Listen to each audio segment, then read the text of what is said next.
I have uploaded a lot of Cyberpunk videos, and every single time there's always some guy dropping an absolutely horrendous take in the comment section. So I thought, why not just ask you guys for some of your Cyberpunk hot takes? And boy, some of these are controversial to say the least. Let's get straight into it. Alright, the first take is coming from Kianshaw1219, and it says, Male V is the Canon V and his voice is better. Come on, come at me. Oh, don't worry, we'll come at you. Joking aside, let's break this hot take down piece by piece. The first part, Male V being the Canon V, that is just incorrect. We see that in all of the promotional material for Cyberpunk, including the trailers and the artwork, they all feature Male V. But that is only for the base game. We see for Phantom Liberty and all subsequent updates that all of the promotional material features female V. This is obviously CDPR making a deliberate attempt to make both male and female V canon, with the overall of the game's artwork being 50% male V and 50% female V. Now for the second part of the take, stating male V has a better voice. This is obviously subjective. I will say female V sounds like a badass a lot of the times, but sometimes it sounds like she's trying too hard to be edgy and it sounds kind of corny. And as for male V, he sounds pretty good too, but sometimes he sounds like he can't be asked and it sounds low effort. But overall, I'll say this take is invalid. Alright, the next take comes from Johnny Durock, and it says, Panam is not that good. You guys just like her appearance. The same goes for Judy, but less. This is definitely a crazy statement. The problem most people have with Panam is that she's annoying sometimes, but I never really felt that when playing through the game. I actually really enjoy her character arc with Saul and the rest of the older Koldos. The same goes for Judy. I actually prefer Judy's story to Panam's and find myself looking forward to playing through it each playthrough. But, and major but, most people definitely like Judy and Panam more for their looks than their storyline. We're not gonna sit here and pretend like their appearance isn't doing the heavy lifting, which really sucks because their storylines are actually pretty good. So I'll give this take a semi-valid. Alright, the next take comes from Fish and Bacon, and it says, V solos Morgan Blackhand in their prime. And by looking at the number of replies, you can tell people had a problem with this. I already made a whole video about V versus Morgan Blackhand, so go check that out. But in my opinion, V does beat Morgan Blackhand. And not only V, but you could argue Adam Smasher right now could beat Blackhand. But why? Because the Blackhand we know is stuck 50 years in the past. There is no comparing the cyberware and technology of 2077 to 2023. Now, if Blackhand was alive in this era, this might be a different conversation. But until we see him again, I'm taking V over Blackhand. Again, go watch the full video for a better explanation, but this take is valid. Okay, next take, and spoiler warnings for the endings of Phantom Liberty, but it comes from Menagerie of Madness 501, and it says, V getting cured and the tower ending isn't worth it. Obviously, in the tower ending, you fully side with the NUSA, and in return, they perform surgery on you and fully cure you of the relic. However, it comes at a cost of your cyberware and leaves you in a coma for 2 whole years. And at the end of it, V decides to fade into the background and basically become a civilian NPC. To me, this ending is one of the worst endings in the game. It goes against V's core ideologies of becoming a legend and dying in a blaze of glory. You don't storm Arasaka Tower, you don't fight Adam Smasher. It just doesn't seem right. I also don't think V would give everything up just to live a long, boring life as an NPC. Not to mention, I don't think V would also abandon their friends, partners, and lovers for a whole 2 years without saying a word. This ending is just terrible, man. Go solo Arasaka Tower instead. I'm giving this take valid. Alright, next take comes from Selinovich, and it says, Braindance editing adds nothing of value to the game and only serves to slow down the pacing of the game on all subsequent replays. All of the Braindance plot points could have been non-interactive videos and nothing would have changed. Hell, it might have been better because we could skip it. I'm gonna ask you guys a question, and be honest with me. Put your hands up if you find the Braindance sections of the game tedious when replaying Cyberpunk.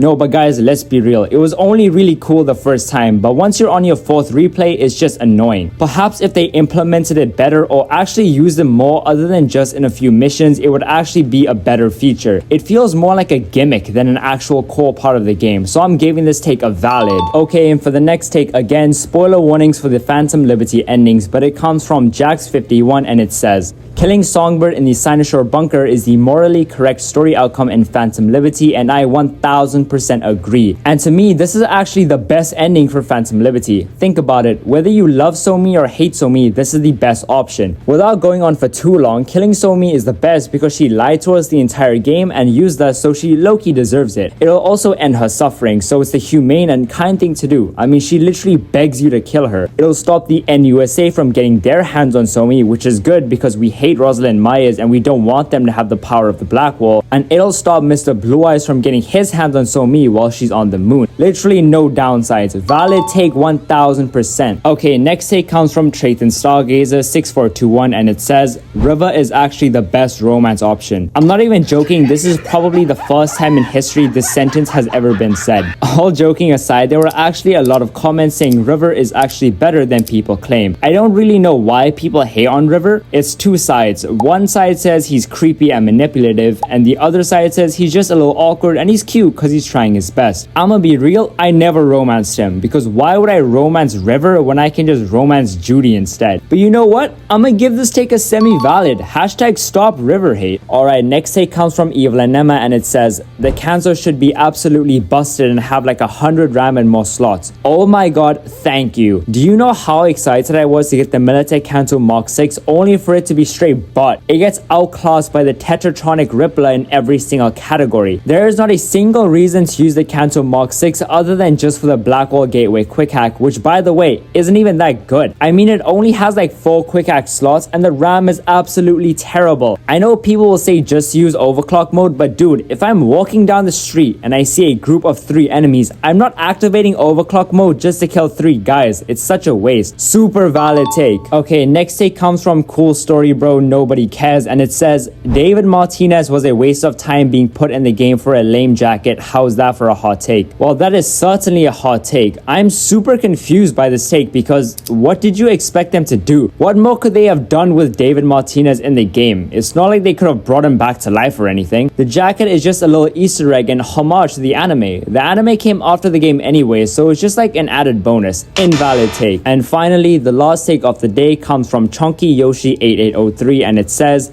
Endgame Cyberpunk becomes so easy that if you don't want it to become mind-numbing, you start using weird builds. I mean, it's no secret that Cyberpunk isn't the hardest game ever. I mean, guys, don't get me wrong. Sandy, Katana, and Sneaky Netrunner builds are major fun, but after a while of just running through enemies, you get really bored. In fact, on my last playthrough, I literally reset my attributes halfway through the game because I was so bored of Sandy Katana. It's just the same rinse and repeat cycle of activating the abilities, swing, game is done. And the same goes for Netrunner builds because guys, it gets really repetitive really quickly and the game is just not challenging at all once you get to the end game. I think more people should try out other builds or other weapons. Berserker and Chrome Compressor are super underrated because everyone's just using a Sandevistan or a Cyber deck. Maybe try out SMGs or assault rifles for once, you know, try something different. Of course, at the end of the day, if you have fun, keep using it because having fun is what's most important. But if you're like me and others and get bored of the same builds over and over, it might be beneficial to try something new. Alright, and the actual last take of the day is, Gani, you are super underrated and everyone should like and subscribe to this video.